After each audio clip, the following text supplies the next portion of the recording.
Salam sejahtera Malaysia, selamat datang ke channel Fels Lifestyle.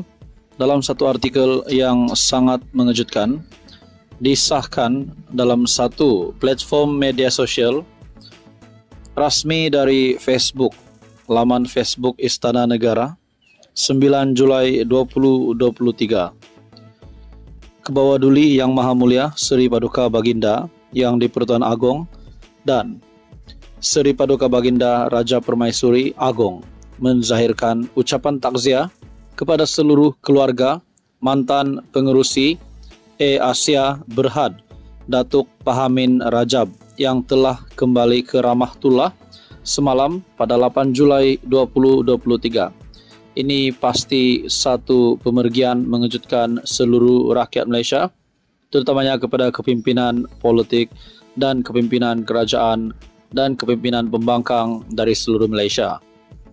Seri Paduka Baginda berdua menzahirkan rasa duka cita dengan pemergian Allahyarham dan menzahirkan harapan agar seluruh keluarga Allahyarham sabar dan tabah menghadapi dugaan serta suasana sedih dan pilu ini. Seri Paduka Baginda berdua mendoakan agar roh Allahyarham dicucuri rahmat. Seri Paduka Baginda berdua menghargai jasa, khidmat dan bakti Allahyarham kepada negara. Allahyarham yang juga pengasas bersama Asia pernah berkhidmat dalam kementerian dan agensi kerajaan dalam tempoh lebih 30 tahun. Allahyarham pernah berkhidmat sebagai Ketua Pengarah Jabatan Pengangkutan Jalan JPJ bermula tahun 1974 sehingga 1998. Allahyarham juga pernah menyandang jawatan Ketua Setiausaha Kementerian Perdagangan Dalam Negeri dan Hal Ehwal Pengguna dari tahun 1998 hingga 2001.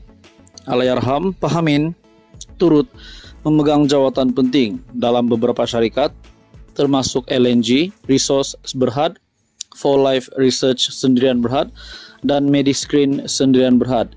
Ini pasti satu pemergian yang mengejutkan ramai. Salam sejahtera Malaysia, selamat datang ke channel Fels Lifestyle. Tuan-tuan dan puan-puan, satu topik menarik, satu topik panas hari ini. Dalam satu artikel dari biharian.com, polis akan siasat Abdul Hadi berhubung hantaran perkauman di Facebook. Polis akan menjalankan siasatan ke atas Presiden PAS Tan Sri Abdul Hadi Awang mengikut Akta Hasutan 1948. Ketua Polis Negara Tan Sri Razaruddin Hussain berkata, siasatan ke atas ahli Parlimen Marang itu susulan satu hantaran di akaun Facebook bertajuk Minda Presiden PAS pada Sabtu lalu yang mengulas mengenai parti DAP. Tuan-tuan dan puan-puan semua, sebelum saya meneruskan isu hangat ini, mohon kerjasama jasa baik anda untuk bantu channel ini dengan menekan butang like, share dan subscribe. Dalam artikel ini, menurut Razaruddin, hasil siasatan awal, polis mendapati hantaran berkenaan mengandungi kenyataan yang berunsur perkauman yang boleh mencetus kegusaran awam. Satu laporan berkait perkara ini telah dibuat di pejabat Jabatan Siasatan Jenayah Komersial JSJK Bukit Aman pada 7 malam. Siasatan akan dikendalikan oleh Unit Siasatan Jenayah Terkelas USJT Bahagian D5 Jabatan Siasatan Jenayah Bukit Aman, katanya kepada BH. Dalam pada itu, katanya PDRM turut akan merakam percakapan wartawan New Straits Times yang menerbitkan berita secara dalam talian berhubung kenyataan Abdul Hadi itu.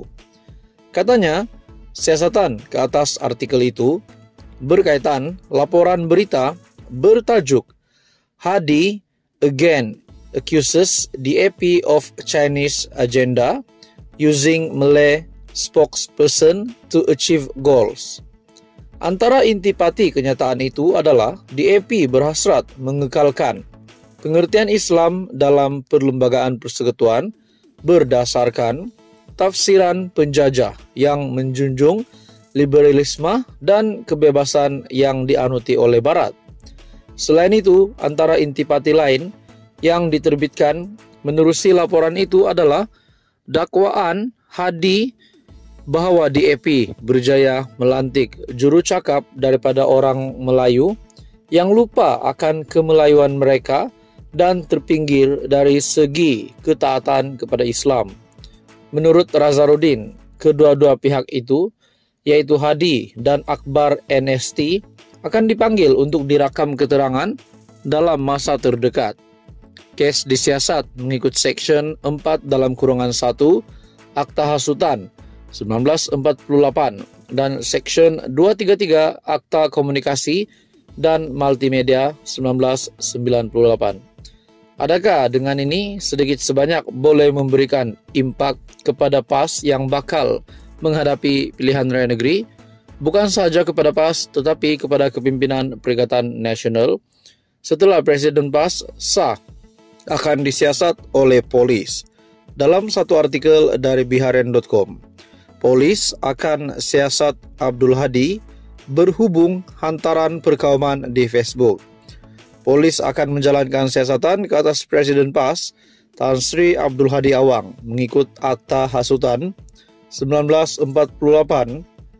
Ketua Polis Negara KPN Tan Sri Nazarudin Hussain berkata, siasatan ke atas ahli Parlimen Marang itu susulan satu hantaran di akun Facebook bertajuk Minda Presiden PAS pada Sabtu lalu yang mengulas mengenai parti DAP. Apakah akan yang terjadi seterusnya? Adakah Hadi Awang boleh dikenakan tindakan ataupun akan ditangkap ataupun banyak lagi tindakan yang menjadi spekulasi ramai orang? Jadi saudara-saudara, apa komen Anda? Teruskan bersama di dalam channel ini untuk info yang seterusnya.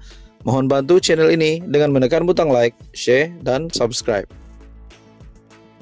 Salam sejahtera Malaysia, selamat datang ke channel Fels Lifestyle. Dalam satu artikel yang mengejutkan, setelah beberapa waktu bahawa satu nama dari pemimpin dari kerajaan, yaitu Lim Guan Eng, yang hangat diperkatakan di media, dalam satu artikel dari Malaysia Kini, Lim cabar Ketua Pemuda PN buat sendiri laporan polis terhadapnya.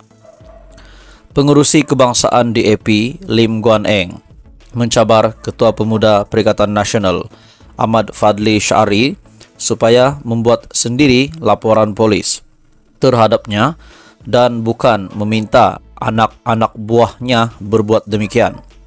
Lim berkata, PN Perikatan Nasional terus menggunakan fitnah untuk membuat tuduhan palsu dengan mengatakan dia mendakwa bahawa PN akan merobohkan tokong Buddha dan Cina jika mentadbir Pulau Pinang. Kata Lim, ucapan asalnya dalam bahasa Mandarin itu diterjemahkan secara salah oleh portal Malaysia Now berdasarkan laporan China Press. Ahmad Fadli terus berani untuk tampil, membuat laporan polis terhadap saya dan tidak hanya membiarkan anak-anak buahnya menghadapi kemungkinan melakukan jenayah dengan membuat laporan polis palsu.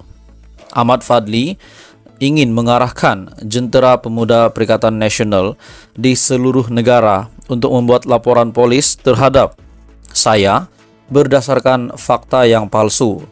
Mereka boleh dianggap melakukan satu jenayah, yaitu membuat laporan polis palsu di bawah Seksyen 182 Kanun Keseksaan. Ahmad Fadli secara berterusan telah membuat serangan politik dan pribadi yang biadab dan tidak berakhlak berdasarkan fitnah jahat ini oleh Malaysia Now, katanya dalam satu kenyataan. Lim sebelum ini, dalam artikel ini, semalam Lim menafikan dia membuat tuduhan bahawa PN akan merobohkan tokong Buddha dan Cina di Pulau Pinang jika mengambil alih kerajaan negeri.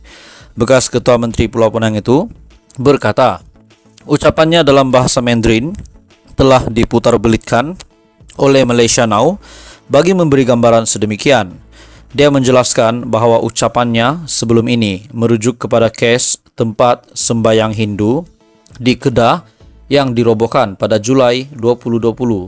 Dalam kenyataannya, Lim juga menegaskan yang China Press telah mengeluarkan kenyataan dengan mengatakan bahawa Malaysia Now telah tersilap menterjemah berita berkenaan. China Press menyiarkan satu laporan khas bahawa Malaysia Now tersilap dalam terjemahan laporannya kerana saya tidak pernah menyebut tokong Cina ataupun Buddha dalam ucapan saya. Ini mengesahkan kenyataan saya semalam bahawa ucapan bahasa Mandarin saya telah diputarbelitkan. Dalam satu artikel dari Malaysia Kini, Lim cabar Ketua Pemuda PN buat sendiri laporan polis terhadapnya bertarikh Julai 9, 2023.